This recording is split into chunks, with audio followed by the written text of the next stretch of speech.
Hi Beatle people, welcome back to A Beautiful Life. So today is one of my favorite videos to film during the year. It is Paul McCartney's 84th birthday today. So I am going to share some Paul highlights from his previous birthday till now. And then as usual, I will decorate some birthday cupcakes for him. So let's go ahead and get started. And by the way, I have an actual tripod now instead of just my little phone stand, so I could film in different places, which is why I'm here in Paul Corner today. So I have my list of highlights that I'm going to go through starting in July of last year. It was the announcement of Paul's 2025 Got Back tour, and I was very excited for this announcement because it was Paul's first US tour in about 3 years. And the closest show to me actually was not that close. It was in Buffalo, New York, which was about 5.5 hours away. But I made the trip with my parents because it was a very special show. It was my 10th Paul show. And I had an amazing time. I'll talk more about that a little later in the video once we get to the November section. Also in July of last year, we had a nice Paul and Ringo moment at Ringo's birthday party. You may recall that Ringo had Paul on the phone and he was having Paul listen to the performers and the bands that were playing at his birthday party. And we saw this picture on, I think, Getty Images of Ringo holding up his phone, and you could see that Paul is in Ringo's contacts as Mac Macca. And Ringo said to the audience, "Just so you know, Paul thought it was great." And I actually made a bracelet saying Mac Macca that I brought to Paul's show last year, but I realized later on that I completely forgot to give away any of these bracelets that I made. So they're all just sitting behind me right now. Hopefully there will be another Paul concert in the future. I could bring them again. So jumping ahead a little bit to September of last year, Paul announced his surprise show at the Santa Barbara Bowl in California, and this is one of the somewhat smaller shows that he does, and it was a phone-free show as well. Paul said he likes when he can connect with the audience more because nobody's on their phone. When I film with my phone at concerts, I try not to cover my face like this, like I'm filming with the phone down here so he can still see me. I remember during Now and Then at the show last year, he looked right at me during that song. And then the regular US tour began last September, and I always love to follow along with Paul's tour on social media and look at everyone's videos and pictures. And I, of course, have to look up the set list immediately after the first show. And I'll get into my show a little later. But also in September of last year, the Wings collection was announced, and this was put together by Paul. He is credited in here as the executive producer of the project. I have this on vinyl as well as the CD version. I actually got the vinyl version by donating to Paul's contest that he had last year. He did one of those Fandium, I think that's how you say it, contests for charity, and the prize actually was to meet him and go to his concert, I think in Chicago, if I remember correctly. I did not win that, obviously, or you would have known about it by now. Anyway, if you donate a certain amount, you did get this record. And then in October, we had the announcement of the Man on the Run documentary, which came to Prime Video, as well as some select theaters. Man on the Run was released in February, which I'll get to shortly. Before that, though, November was a very Wings-filled month, where we had the release of the Wings collection, alongside Paul's new book, Wings, The Story of a Band on the Run. If you haven't read this yet, I would say to watch the documentary first, and then when you read this, it'll be as if you're kind of watching an extended version of it in your head, because it uses all direct quotes, some of the quotes you may remember from the movie. So it has the story itself, and then there are Wings band biographies, and then their full discography, which gives all the release dates and the singles and the producers, track listings, etc. And then there is a gigography all about Wings live performances. There is a whole Wings timeline as well, so you can see what they were doing on any particular day of any particular year. And I did make a video taking a closer look at this book if you'd like to go back and check that out.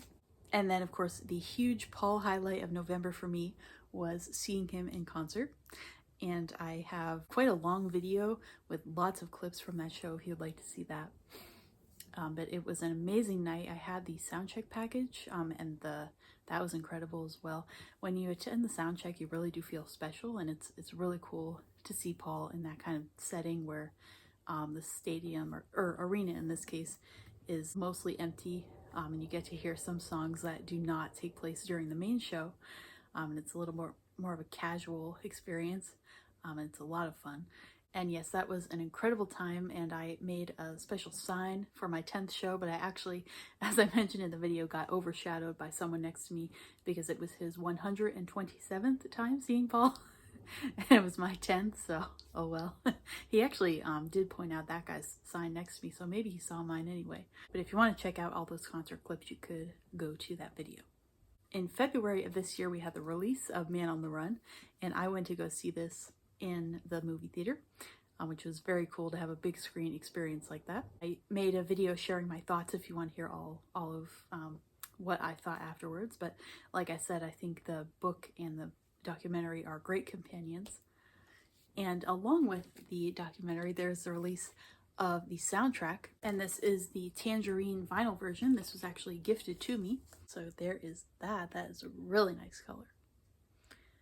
Here is the track list on the back.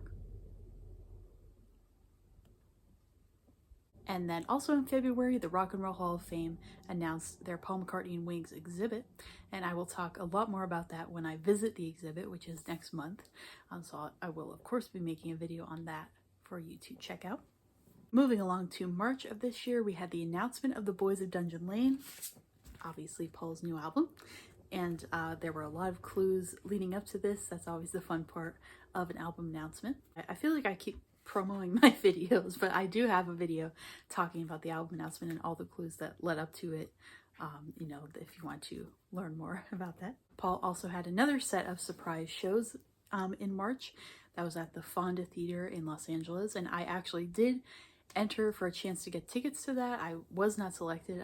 I assume they prioritize people who live close to or in the Los Angeles area, and I certainly do not because I'm all the way on the other side of the US. And then in April of this year, as we were all getting excited for The Boys of Dungeon Lane, Paul had a special fan event in Los Angeles at the studio where some of the album was recorded, and that was, I think 30 fans were invited. And there are some YouTube videos on Paul's channel of that event that you could check out. There was also the announcement that Paul was going to perform on Saturday Night Live, and I did try to get tickets to that as well, or like a standby reservation, I think it's called. I was not successful though, but I still watched it on TV, obviously. Also that month, there was a conversation between Paul and the director of the Man on the Run documentary that was put on YouTube on Paul's channel, as well as Audible. So Paul talks more about the film and the making of the film. And then in May, of course, The Boys of Dungeon Lane was released, and I have that on the picture disc as well as the CD. And the album did reach #1 in the UK and also #1 on 3 Billboard album sales charts. It was the overall album sales, I think, then the vinyl album sales and the indie store sales as well. And shortly before the album came out, he had another one of his fan events at Abbey Road Studios. He also did so many interviews and performances around the time of this album's release, and I think I listed most of them in my YouTube video I made on release day. If you want to make sure you got all of them, you could check that out. I would definitely recommend his Apple Music interview as one of them, and the sit-down interview with Paul Mescal, and then also his appearance on Chicken Shop Date. If you want something that is a lot more lighthearted and fun, you could check out that one. But yes, I'm loving the album. I think my favorites are still the same as what I said in the release day video. That's Mountaintop, Ripples in a Pond, and Come Inside. But I think Never Know and Life Can Be Hard are really growing on me as well. But overall, I'm definitely enjoying the whole album. And then we have arrived at June of this year, and about 8 days ago, Paul had an event at the Roundhouse in London where he was in conversation about The Boys of Dungeon Lane, and there's a little recap video of that on his channel. Now, of course, that is all the way across the ocean for me, so I didn't get a chance to attend that, but I have seen Paul at a small venue when I saw him and Conan O'Brien at the Tribeca Festival, which was just about 3 years ago. That was a capacity of about 900, and it was definitely really cool to see Paul in at an event like that, you know, outside of a concert with a much smaller crowd like that. It was very, very fun. Also this month, Paul has another new interview with Clash magazine. I think there's supposed to be like a bigger article or more photos coming out soon, it sounded like, but there's a shorter interview on their website right now that you could check out, so I'm very eager to read that. And then before we get to the cupcakes here, I just want to add in one more thing that's been cool about the past several months now, is that Paul's account on Instagram has started to interact with fans' posts more often now, and that includes me. So they did like a few of my posts. They liked my little man on the run mini vlog, if you will. This is all on Instagram. My reel about Paul's Wings book, and then the video I made about the Amazon Music interview with Paul Mescal, and they actually reposted that as well. And then a recent video I made of me dancing to Mountaintop. They like that as well. And I hope this will finally be the year that they see either my short video for Paul's birthday or this long form video here on my channel, but we will see. All right, so that is the Paul highlights from the past year. Now let's get to my favorite part of the video, which is decorating his cupcakes. All right, so I'm gonna start out making the decorations first. I'm actually filming this part a few days before his birthday. So this is the picture that I printed out. This was the promo picture for the event he just did at the Roundhouse in London, where he talked about the Boys of Dungeon Lane. Then I have my construction paper here. I will make a heart with an 84 on it. And I have an orange birthday decoration you'll see later that will match the orange heart. And then I have some various stickers here that I use usually when I make photo card holders rather, similar to this one. And then my markers and colored pencils if I should need those. And then I might use some glitter as well. So let's get started.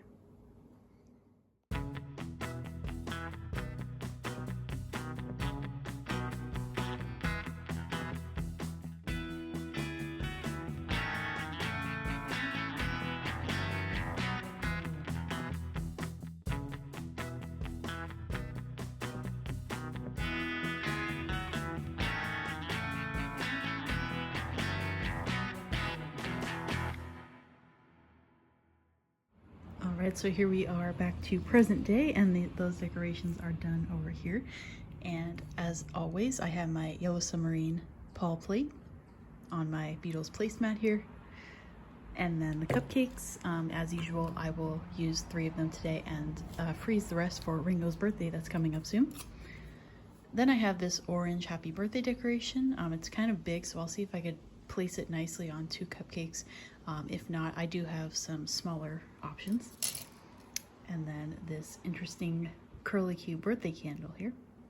And I will of course need the lighter as well, but let's go ahead and put this together.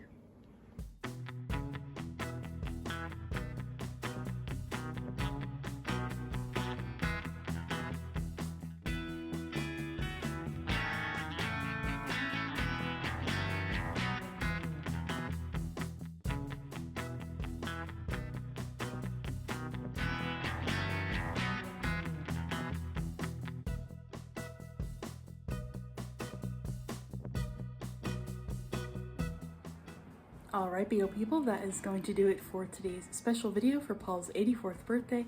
So I want to say thank you very much for watching. And Paul, if you happen to see this video, I hope you are having the happiest birthday yet, and that this is a great upcoming year for you. So again, I want to say thank you very much for watching, and have a beautiful day as always, and a very happy birthday, Paul.